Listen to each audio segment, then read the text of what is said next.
Se você conhece a Intel, você sabe como ela era muito boa e muito famosa uns 10 anos atrás, tanto em notebooks quanto em computadores.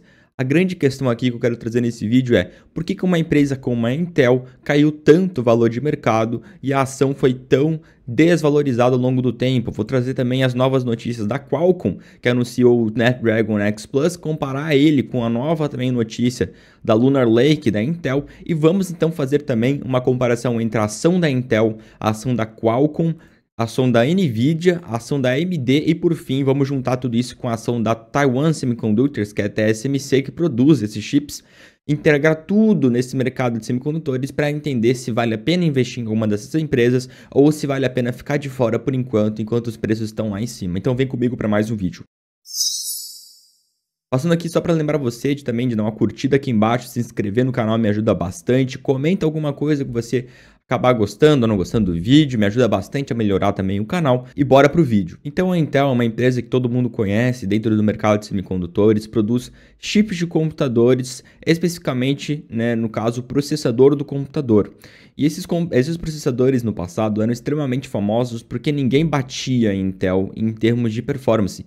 A Intel tinha o melhor custo-benefício e a AMD chegava perto e a Intel ia disparado na frente em termos de performance. Só que isso começou a mudar.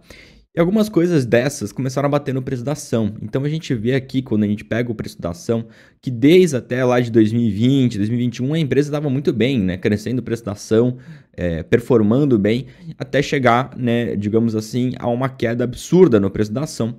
E continua com essa queda, né? Por mais que teve um otimismo recentemente, o S&P está em máximas históricas e, no caso, a Intel continua fadada a ir mal.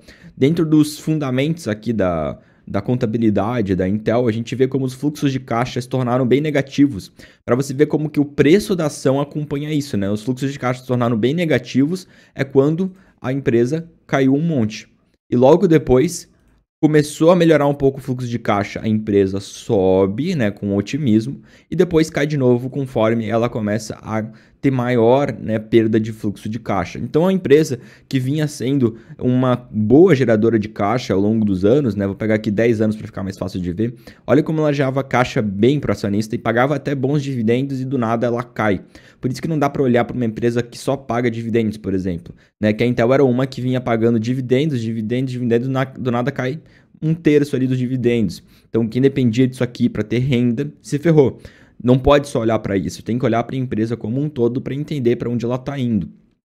E uma coisa impressionante também da Intel, antes da gente ir para as notícias, é que além dela gerar fluxo de caixa negativo, que é nessas barrinhas laranjas negativas, que é no caso que sobra para o final no acionista, então ele está depredando caixa, isso aqui ele está destruindo caixa, ele também dilui o acionista. Então, tá vendo essas barrinhas azuis? São as diluições feitas do acionista por meio de emissão de ações no mercado.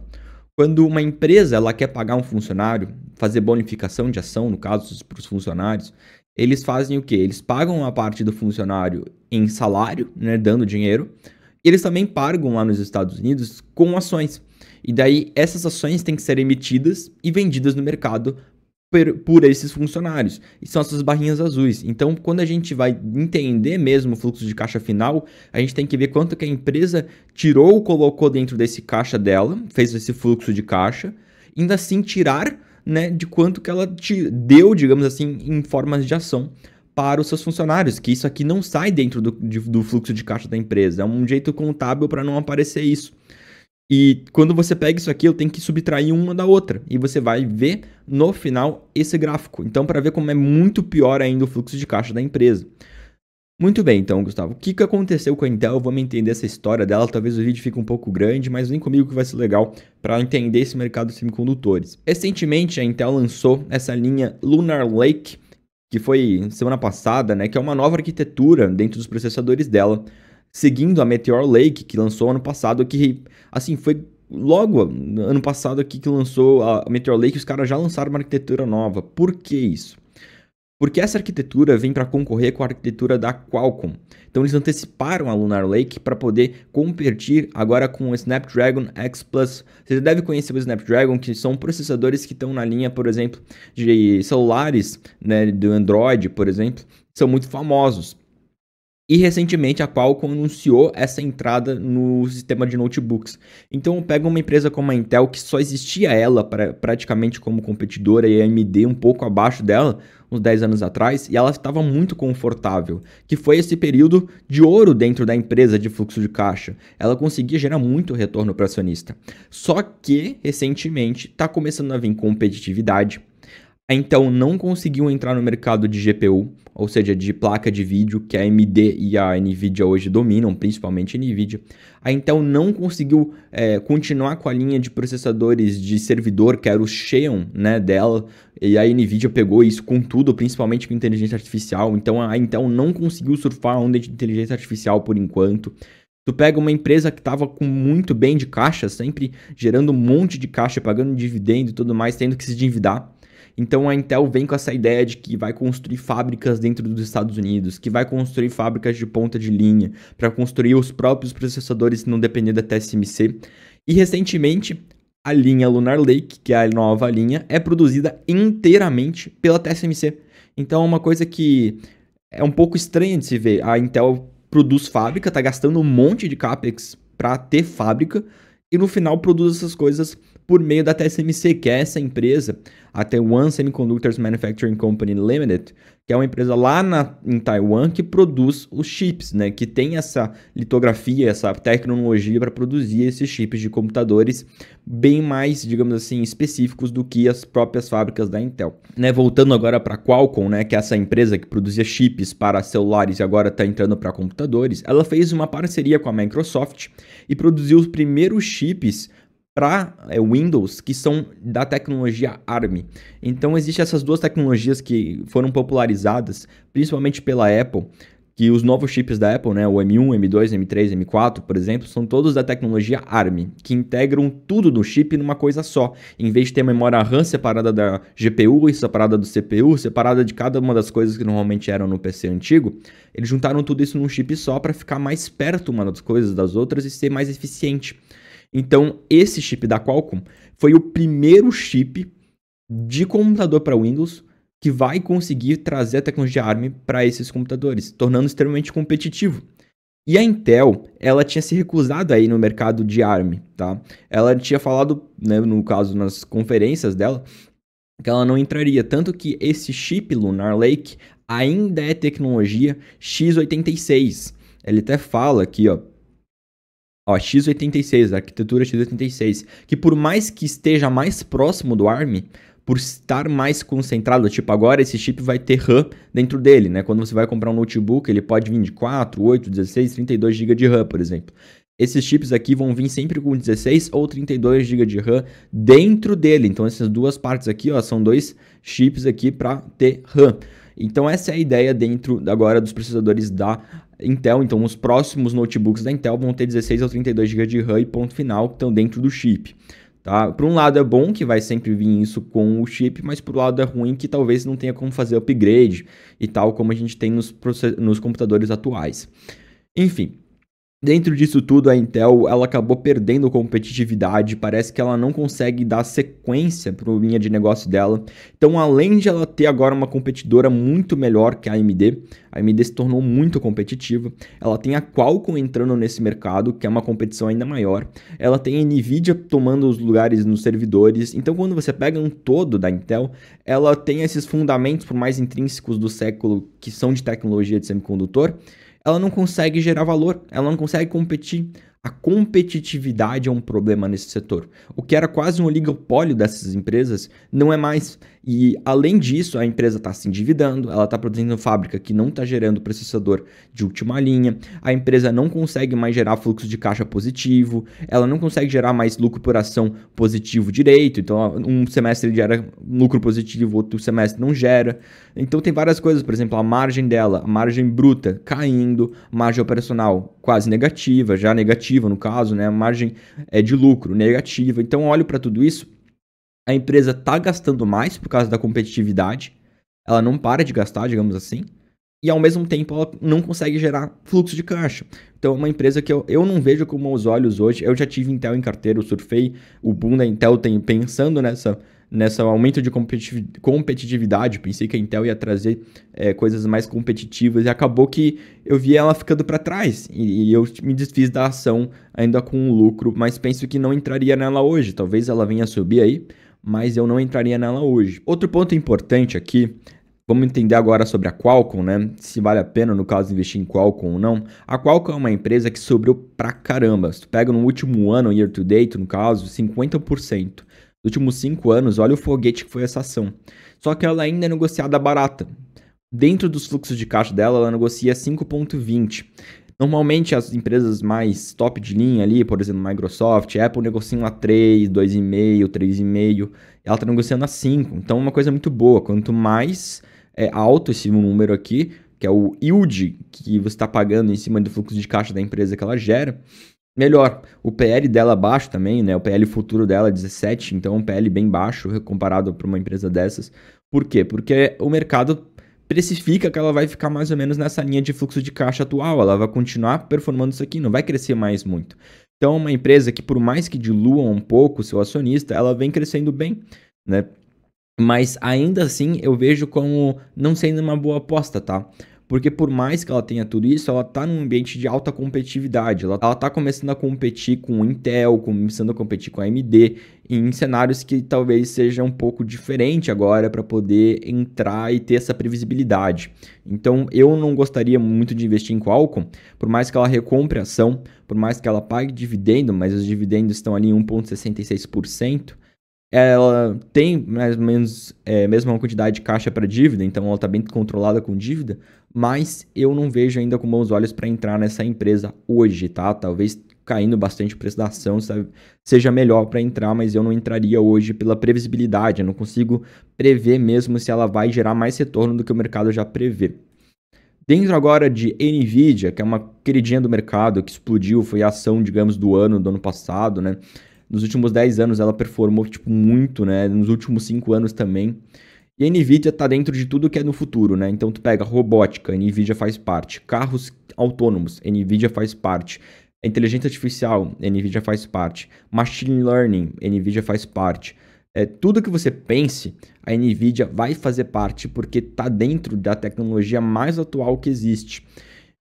Então, o que tá trazendo retorno para a Nvidia? Muitas pessoas pensam que é, no caso, o mercado de games, né, o mercado de tecnologia de, por exemplo, inteligência artificial. Então, vamos entender isso. A receita da Nvidia, ela em 2023, é só você ver, né? Essa parte laranja escura aqui, ela é de data center. 47 bilhões da receita da Nvidia veio de data center. 10 bilhões vem de gaming, né, de placas de vídeo para jogos. 1,55 bilhões veio para parte de visualização profissional, então aquele que mexe com design de filmes ou alguma coisa assim específica que precisa ter um computador muito potente, vem disso. E 1 bilhão vem de automotivo, inclusive placas de vídeo dentro da Tesla, por exemplo, são automotivas, né, que fazem parte. Mas para tu ver como a maior parte, né, desse crescimento de receita de 2022 para 2023 é de data center. Vem de inteligência artificial. Como é que eu faço para ver se ela tá barata ou não para eu comprar hoje? Porque 61 de PL não me fala exatamente se ela tá cara ou não. Ela, de certa forma, está com múltiplos altos. Mas, se eu for ver quanto que o mercado precifica para ela, para você entender esse fundamento, o mercado precifica que ela vai gerar em receita em 2026 156 bilhões. Tá, mas isso é muito ou pouco, Gustavo? Para você ter ideia, a receita dela atual de 2024 tá de 60 bilhões. Ela vai, no caso, em 2026, ter uma receita de 150 bilhões. Então pensa, é mais que duplicar isso aqui. É mais que duplicar a receita atual, que já é gigantesca da Nvidia. Então por isso que ela é negociada tão cara. Se você acha que a Nvidia vai conseguir chegar nisso e vai surpreender o mercado, é achismo. Mas se você acha, ela tá barata. Esse múltiplo aqui tá baixo. Agora, se você não acha isso, você acha que ela não vai conseguir trazer esses fundamentos, que o mercado não vai estar aquecido nesse estímulo, né, nessa quantia, e ela não vai conseguir performar tudo isso, ou outras empresas vão estar competitivas com a Nvidia, a AMD vai chegar no lado dela e vai competir pau a pau com ela, acaba que eu vejo ela como cara. É só tu ver, né, o preço da ação que virou um foguete não para de subir por causa disso. Então, dentro desses fundamentos, a NVIDIA acaba sendo uma aposta se você acha que o mercado vai estar aquecido ou não lá para 2026, 2027. E daí, eventualmente, uma compra ou uma venda. Eu acho que tem pouca margem aqui para erro, né, nesse caso de uma compra, e por isso que eu acabo não entrando também em NVIDIA, e só se cair, digamos assim, fazer um drawdown bem grande no mercado para eu entrar e colocar meu pé na NVIDIA. Indo agora para a AMD é uma empresa que eu também já tive em carteira, já tive NVIDIA e AMD em carteira, e acabei me desfazendo delas por causa da expansão de múltiplos delas, principalmente a AMD, porque por mais que a AMD tivesse bons fundamentos, né, intrínsecos dela na área de semicondutores, eu olho para ela nos fluxos de caixa e eu vi uma empresa que perdia muito fluxo de caixa. Ela perdia, até recentemente começou a gerar fluxo de caixa bom. O problema dela é diluição. Se tu for pegar o último ano dela aqui, 2023, deixa eu pegar os últimos 5 anos aqui, ó. 2023 ela gerou 1,12 bilhões de fluxo de caixa. Só que ela diluiu o acionista em 1,38 bi. Isso aqui foi bonificação de ação. Isso aqui foi bonificação, digamos, para a gerência da AMD, para os funcionários da AMD. Então eles estão pagando muito bem os funcionários. E o acionista está perdendo dinheiro, pô, porque isso aqui está saindo do caixa da empresa. Então ela gerou um fluxo de caixa negativo. Isso aqui, né, o Adjusted Free Cash Flow foi negativo. Ou seja, ela em 2023, em vez de gerar um fluxo de caixa positivo, foi negativo. E isso aqui para mim é inadmissível. Com o boom do mercado que está hoje, ela deveria estar gerando muito fluxo de caixa. Então, por que aconteceu isso? Né? É uma coisa que me deixa um pouco com o pé atrás em AMD, ainda mais com, por exemplo, o earnings per share, né? O lucro por ação, estando alto e logo caindo também no boom do mercado de inteligência artificial. Então, a AMD é uma que, para mim, na contabilidade eu não participaria.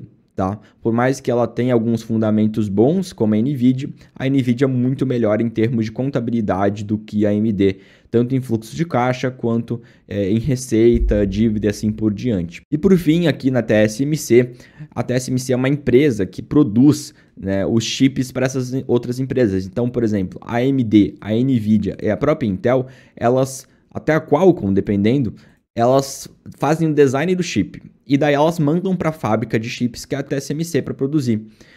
Tem essas máquinas lá da SML, que é uma empresa holandesa que produz as máquinas que vende para a TSMC, e a TSMC opera essas máquinas, tá?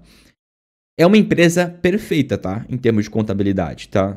Ela cresce pra caramba em termos de ação. A receita dela cresce de uma forma extremamente rápida, 14% desde 10 anos atrás, todo ano, tá?